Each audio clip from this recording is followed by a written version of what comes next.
recording. Is that still recording? And action. Sync. Hello everyone.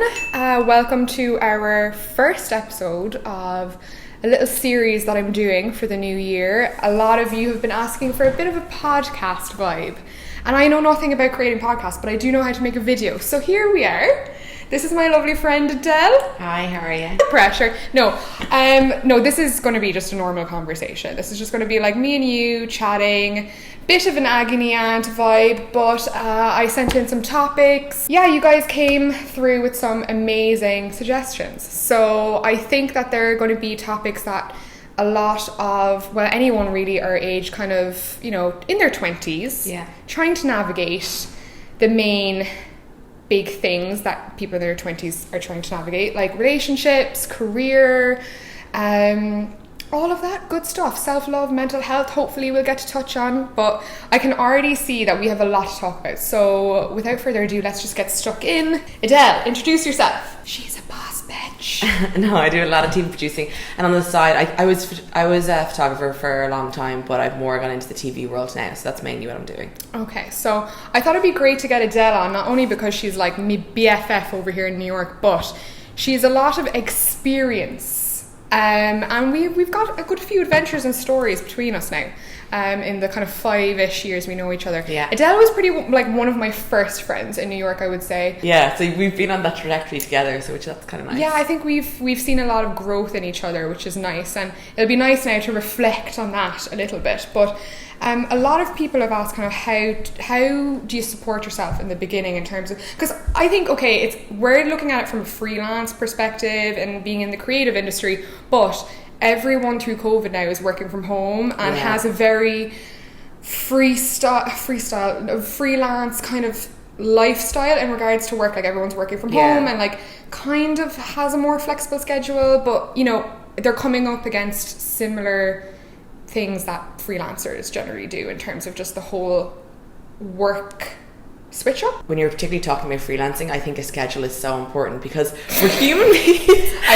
She laughs because I literally have a calendar emoji next to her name in my phone. Like, this girl loves a schedule. Like, is it scary not to have like that financial stability? I think honestly, in terms of career, going freelance is like the scariest possible move that you could make. Yeah, and I think another thing to realise is that like people go freelance. When I went freelance, people were like, "Oh my god, you work for yourself now?" It's like, it's also working at a bar at night time, because I knew like for my financial mindset, I was like, I just need to know that I have the rent paid. So I made a decision to be like, I have to earn, I think my rent at the time was like 1,100, and I was like, I have to earn at 1,100. I'm not going to earn more than 1,200 because that's my rent and my bills paid, and everything else I'll just do freelance for. But like, there's no shame in also being like, I'm going to take a job that I don't necessarily want to get the money. Help you get like start off, which is like a big thing.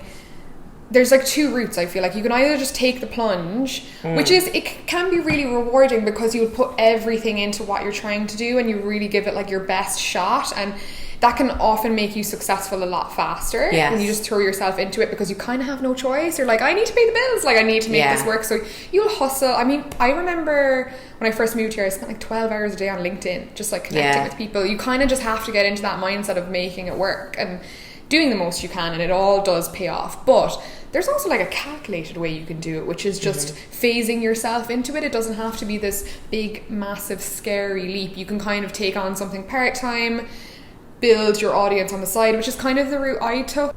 The actual leap itself, I don't think there's ever a right time. You just have to almost be so sick of what you're doing that you just have to break out into taking that risk. With both of us being immigrants, I've gotten a lot of questions about kind of just like the broadness of like moving away from home for bigger opportunities. So that's kind of the first half of the question. So you obviously moved away 7 years ago. What age were you?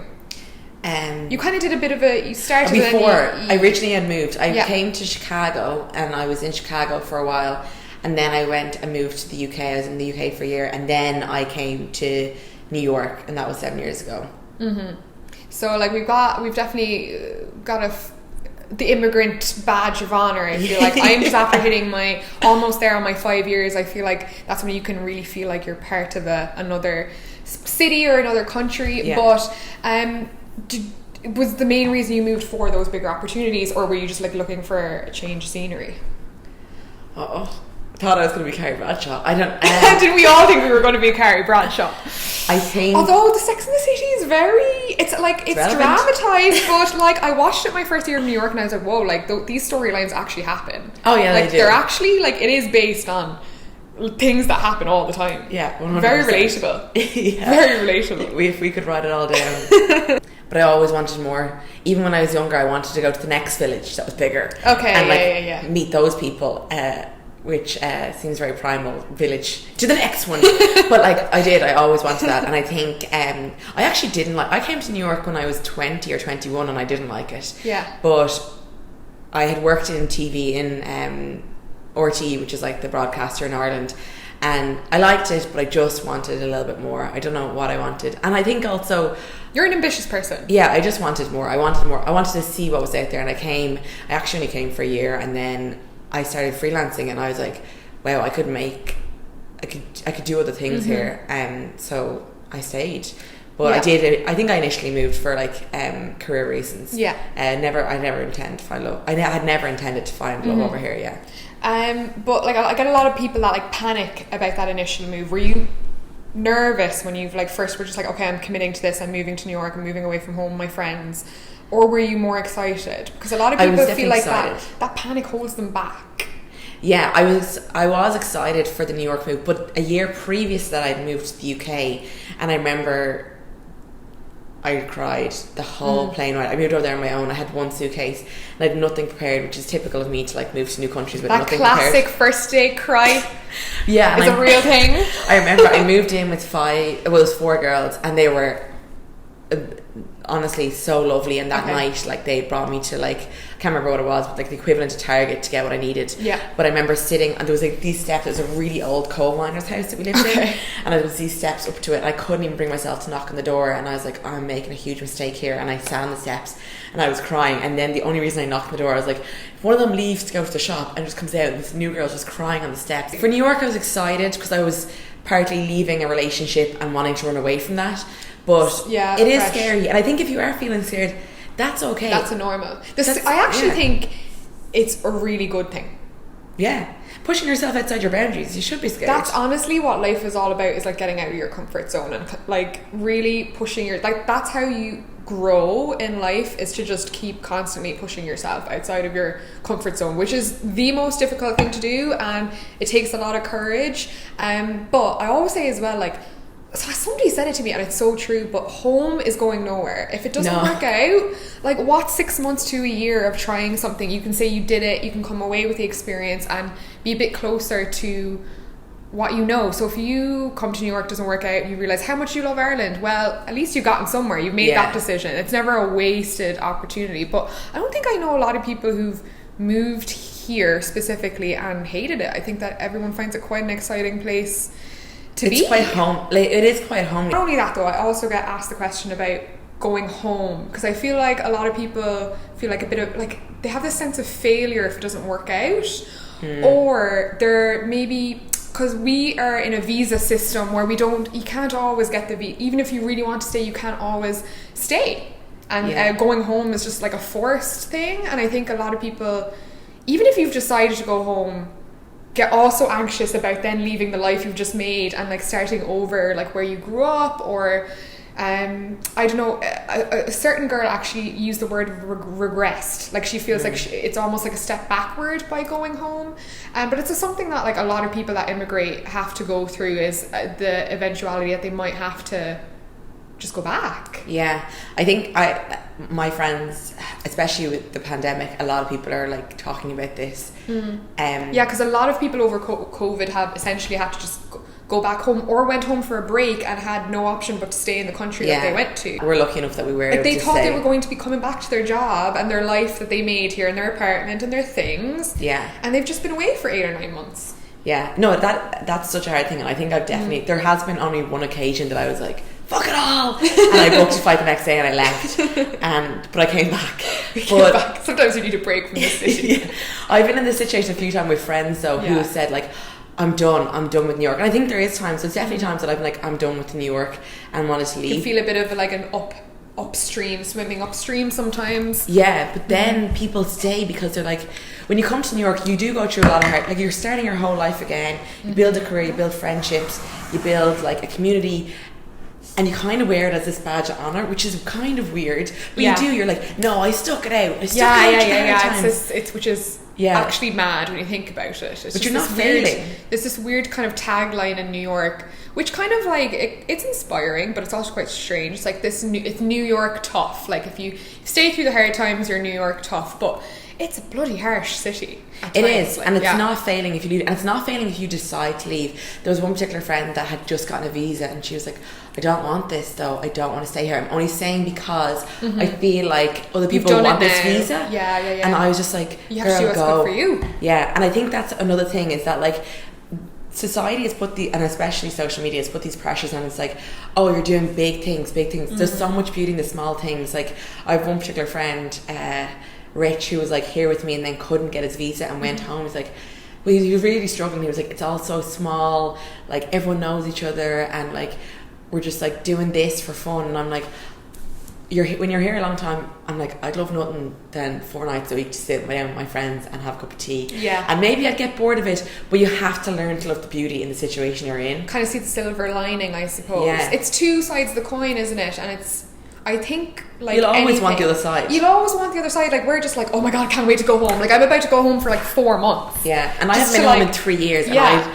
love to be home. And I think I've only been home twice in the last nearly 7 years, twice or 3 times, and like want for it so much. But I know when I go home, like, get me back to New York. It is like, I mean, there is a drastic difference between New York and Ireland, and like New York's a very big place, and at the start that's really overwhelming, but you kind of grow to love it. Yeah. And like the opportunity and the people you can meet and the attitude, and then you go home to Ireland, Ireland is like the friendliest place in the whole wide world.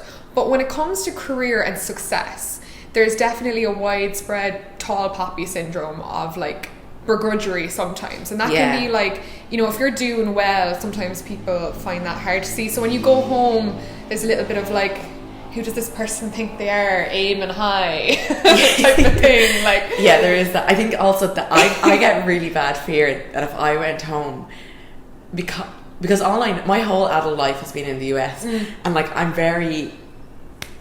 can be very cutthroat in how I work. Not that I'm a bitch, but I'm very cutthroat because things need to get done. And I have been home. I have worked on one project at home that just wasn't as quick, and I would be really, really afraid if I went home. You're all time wasters. Chop. No, and like I have brilliant friends. I can only speak to the production industry. I have friends from college that are just bosses at home. And I know, but I would be afraid the pace wouldn't be the same, and I'd be anxious that people would think like, who does this one think she is, coming from New York now? Trying to do it her way. And I would probably fall back into the way that things people do it, but I think there is a begrudgery at home. And another thing that I think at home is, not that it's cliquey, but I think everyone knows each other, whereas here, and I've done it, and anyone that's a freelancer that they haven't done it is a liar. I've gone into pitches and just lied my arse off to get the job. Yeah. And I think it's harder. Which is a New York thing. Yeah. It's an incredible, like, Irish people find that very hard to do, to like assert themselves or get ahead in like an interview situation, or to like come across, like really sell themselves. Yes. That's a skill that New York teaches you, because if you don't do it, someone else is. Yeah, and it's cringy. It's really cringy. Like, I don't think there's anything worse for me than if I'm in a job or whatever, and they're like, so, like what I did to you at the start, like, introduce yourself. Like, that's I hate that. Yeah. Or I hate doing anything where I'm talking like the third person about myself. But it's a skill that you have to require. And this is actually one of the things I've liked about learning from Americans, is that sense of, they do not care what people think. No. They don't. And it's just kind of like, you have to start, you learn the hard way. You're like, well, okay, they're not as skilled as me, but they're willing to sell themselves better. Yeah, they sell themselves. And I think something that's very important, if you're going to be a freelancer, you need to know nobody knows it all. You need to act like you were the best. Yeah, you need to act like you are the best. And also, not everyone knows how to do everything. The great thing about this world and technologies, everything's always changing, so no one is genuinely an expert. So even if like there's been plenty of jobs, I'm like, oh yeah, now I have to do that, I'll go home that night, YouTube it, do a little I do fake it till you make it is the name of the game, and realize that everyone else is faking it till they make it too. There's no experts. Like even Steve Jobs be faking it, like he got there somehow. Don't worry about it. It is one of those things where like, don't be intimidated if you don't fit every single criteria on the job description, because you can learn on the job and you can figure it out as you go. All it takes is a bit of like self-belief, that you have to get yourself in the mindset of believing it yourself, and then other people will believe it. How to deal with imposter syndrome. This is like a big one, which kind of like also goes on from what we were just talking about in terms of like faking it till you make it, and also coming to terms with the fact that you do actually deserve the opportunities that you want. Imposter syndrome is such a hard... It's tough, isn't it? Because I feel like I've gone through a lot of that the last like 2 months, because I'm trying to do other things and pursue other ambitions that I have, but I have this constant voice in my head that's like, who do you think you are to do this? There's other people out there that can do this better than you. What right do you have to do this when there's other people that have done this for years or have studied or are experts? And you kind of have to like, how do you get out of that? I feel like I'm learning, but it's like, it's so frustrating. It's held me back a lot, thinking that like, and I don't Irish deserve people. it. It holds Irish people back a lot as well. I think I actually had a conversation. I'm also doing a project that I know nothing about. Not that I know nothing about, but it's a new project, and like it's a similar concept, but like a different field. And I spoke with someone who is the best in this field recently. And they didn't know what they're doing. So there you go. Now I'm doing the project. That's kind of just like a analogy for life, really.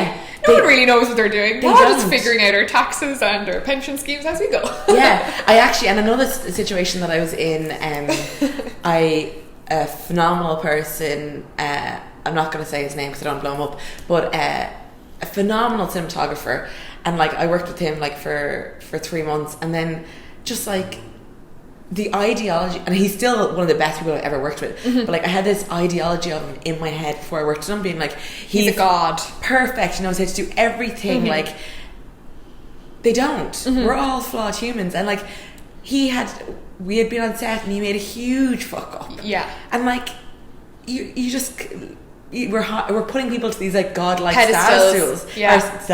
Status stools. It takes a team, doesn't it? Like if you don't know how to do something, you just need to reach out to somebody that does, and like grow and network, and it's all just like a part of it. But you don't have to have it all figured out. No one's an expert at the beginning. Nobody. And you'll go through these cycles. Like I definitely 2 years ago was having crazy imposter syndrome, and now I've kind of settled, and now I'm starting on a new career venture, and I'm like, don't know what I'm doing. You're going forward with the confidence that you've built from those like baby steps. You just kind of kept edging yourself along to be like, oh my god, like, and then you can look back and be like, I did that. Maybe I could do this as well. And I think a great thing to do is I write down. Do we have a little manifestation list going? No, actually not a manifestation. More of a reflection list. Like sometimes, even times now, I'd be like, geez, what have I been doing? What have I been doing? But when you write, it's true. This is true, actually. Like I write down, even like my, and not that I'd be even driven by money, but I write down, when I first started shooting with you, we were both piss poor. We were piss poor. Like I mean, now we were paying extortionate rent, but like, but outside of rent, we had no money. And even just like, I like write down my rent. I think I started shooting people at $20 an hour, which is great. Like, she was charging me $25 at one point. And like, but now I look at my rate, and not that I'm even driven by money, but just to show the progression is great. And write down like, even like, in 2013 I was doing this and I wanted this, and now you look now, I'm like, now I have this and I have different goals now, and even though I mightn't be pursuing this career, I still set a goal and I got there, and now my goals are different. And I think that's a really good way to deal with imposter syndrome. If you're feeling like you're not having it now, look at other projects that you've done that you thought you had imposter, but you succeeded, and now you can move forward with another one. Love that. And that actually segues perfectly. Oh geez, we're very professional over here. How to start again in 2020. I had a girl ask like career change in 2020 in the COVID situation. My thoughts were that it's actually the perfect time to have a career change. I don't think there's most ever excellent time. I don't think there's ever been a better time to have a career change. Like it's right there. It's like just like this in a weird, sick way. It's in a career sense. It's almost like a gift for a lot of people. It's so forgiving. That have been really thinking about making a switch for a long time and like trying new things. Even just having the time to be like, oh, maybe I actually want to do this instead. Yeah, 100%. I think it's a great time. And it also forgives us of this like pressure to reach milestones by the age of a certain age. Like I'm 30 next year, and like when you're like younger, you think all these things that I have to do by 30, 100%. and like you don't, because guess what? Pandemic. Like it's a pandemic. Excuse for everything. It's a pandemic. It is a great excuse, and it's really like readjusting what society expects of you. It's like, no, sorry, that's not going to happen now. Like we have to figure out other ways of doing things. So it gives you all this time to like actually free space to think about what you want to do next. Yeah. Especially in New York or a city, any city, or a busy job, you can get caught up with the rat race of just 9 to 5 and you just don't have any time to think about your next move. You're like a cog in a wheel type thing, which I think a lot of us can relate to, is just this never ending thing. And you know in the back of your head that you want to do something, but you can't quite. You don't even have the time to strategize or make a 2-year plan of how you're going to get there. But we've all been forced to stop and reevaluate everything. Yeah, and you're not saying like New York's very like, and I'd be guilty of it, just like in the networking realm and like being freelance, like what are you on now? What are you on now? What are you on now? And we just don't do that anymore. You say, how are you doing? Yeah. And like that's a beauty, because it's giving everyone time to just be like, okay, how am I doing? Am I happy in what I'm doing? Nah, let's move. Like, I feel like it really has benefited the mindset in New York, because the work ethic mindset in New York is sickening. It's so unhealthy. Yeah. Like it's incredible if you're in your 20s. Like you can keep up with that pace and you learn very quickly. Well, like it's hard. You learn a lot in a shorter space of time, and you can have the opportunity to rise up through the ranks much quicker because of that and learn a lot more. It's kind of like a crash course in just about everything.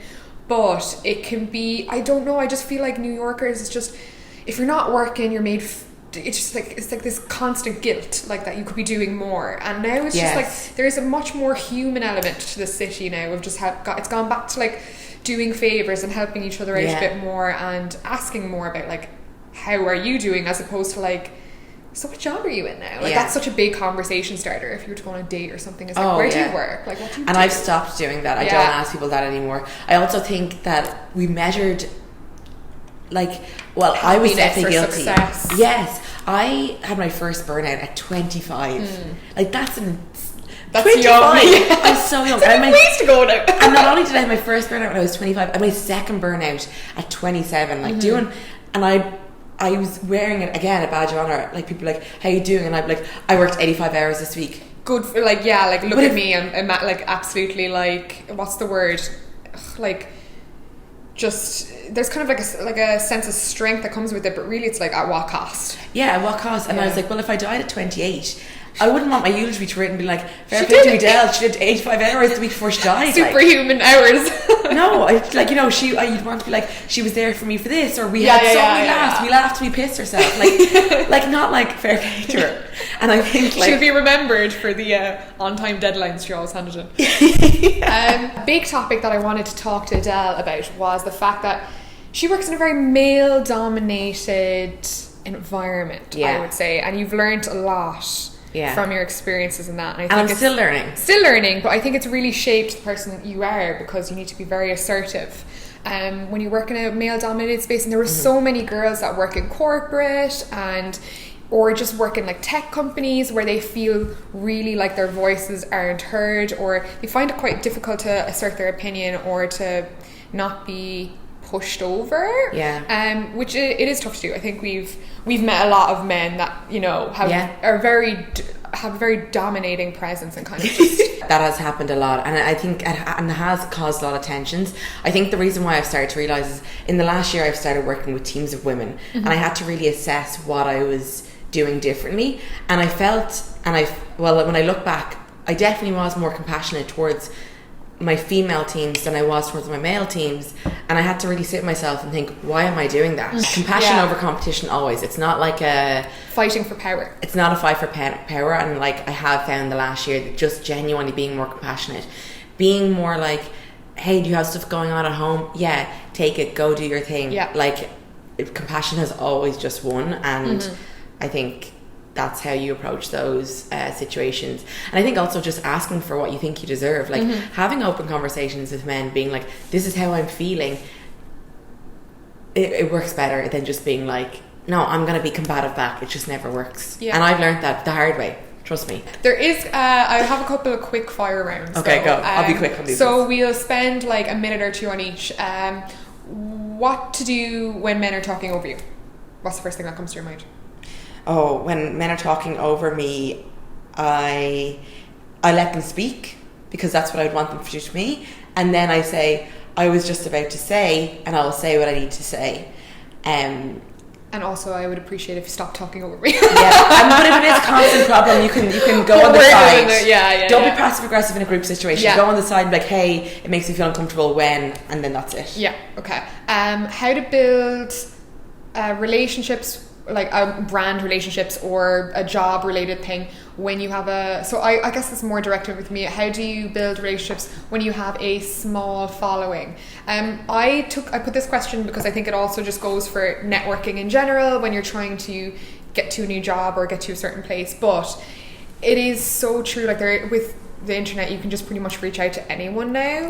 And in terms of building brand relationships or just relations with employers, there's so many ways you can reach out. In terms of me specifically, I know there's people that follow me that want to work more with brands, and honestly you just have to have the balls to like reach out, send them a DM, kind of explain why you feel like you're in line with them, because I think brands are a lot more open to working with smaller creatives now. Like I know people that have, you know, I would say kind of like, I mean, I think like 10,000-20,000 is still a huge amount of people, but so it's made out to be this small number, but that's still work with like all of their favorite brands and like, you know, have those relationships, and as you grow you can keep those relationships going and ticking over. But like if it's on a professional level, like LinkedIn, connecting with people, I'm not a big fan of the old like let's meet up for coffee, but no, time is money, and that's not a selfish thing. I think bringing what can you do for them? Exactly. I was about to exactly say that, is just maybe dropping them a LinkedIn message and just planting a seed in their head, being like, if you ever need someone for this, I'm here for that, I'm really good at this. Side note on this, just if you're starting off as a freelancer, don't be afraid if you send an email and they don't get back to you. People send me emails all the time, and I eventually will get back to them, but it might take a month or two. It's not always a quick turnaround. And don't ever feel afraid to send a follow-up email. So many times people sent me an email, I'm just flat out busy, or I'm traveling for work, and then they send me a follow-up email and they're like, I'm so sorry, I feel like, I'm like, thank you for reminding me, because I wanted to get back to this. Like, don't ever feel like there's like a shame. A lot of people feel like they're annoying. It's not annoying. Like, I mean, don't be annoying, but like, it's not a shame in being like, I'm just following up. I still do follow-ups. Like, you put me in touch with someone recently and I sent them an email, they never got back to me. I was like, just following up, they didn't get back to me, that's grand, but like something might come up down the line. Jesus, you know who I'll email about that? Let me dig through my emails. For that. Don't be afraid about that. How to negotiate for more money. Ooh. This is something I feel like you've such good experience of. Good experience, but she's fearless with this, I feel. But I also I stand in the mirror and have your worth. I have that conversation with myself all the time, and I think as a freelancer you'll always have to argue, and I'm doing it quite regularly because I change jobs all the time. Again, you have to know what you can bring to the table. You can't just go in and be like, say I went in and I was like, I'm worth $5, and they were like, we're going to pay you $2, and I'd be like, well, I'm worth $5. Why are you worth $5? Come back at them and be like, well, I'm worth $5 because this and this. They mightn't come back and say, yeah, you're worth $5. They might come back and say, you're worth, or we'll go with $3, and then you can go back with another point, and then that's how you negotiate it. I do think it's a negotiation thing, and don't take it personally. Sometimes projects they don't have the money. Start high, we would say. Start high, You can the biggest tip for me, and as well with negotiating my own rates for my jobs, is start high, and you can always negotiate down, but you can't go up from a lower level. You can only negotiate down, you can't negotiate up generally. That's very true. And have open conversations. This is back to the women in media kind of thing, I'm very open about my rates. I'm very open about discussing this because women do get paid less generally in your profession. Yeah, it has been a huge thing, and it's getting better, and I'm fortunate enough to be with the company right now that are so good and openly discussing this. But I talk with my fellow female producers all the time. What are you getting paid? You could say you don't want to say, but I'm going to ask you, and I'll tell you what I'm getting paid. And we have a very open conversation about money, and it's no shame. The only people that benefit from the shame of talking about rates is the companies that want to pay you lower. Yeah, also just educational, because how are you supposed to know what you can get if you don't know what other people are getting? Yeah, definitely. So it's always like an insightful thing to just like talk about it and ask similar people in an industry you want to be in. And like, I think maybe a bit more at home where it's not as like time pressured. People would be more willing to go for a coffee and let you rack their brains about it. But if there's someone you really aspire and look up to in the industry you want to work in, like, try and reach out to them with an email. Just be like, look, I don't know what the starting salary is for this. Like, what would you recommend? I have these skills. What would you think is fair for me to pitch for my next job or whatever? Like, just share information. We do it. I ask her, like... Yeah, we are, because at one point, me and Adele were both freelance photographers. Yeah. And we would talk all the time about different rates, and we kind of hype each other up, and it kind of pushed up our rates, didn't it? Because we were able to like use that insight to our advantage and be like, oh, well, this brand I know should really be paying this rate.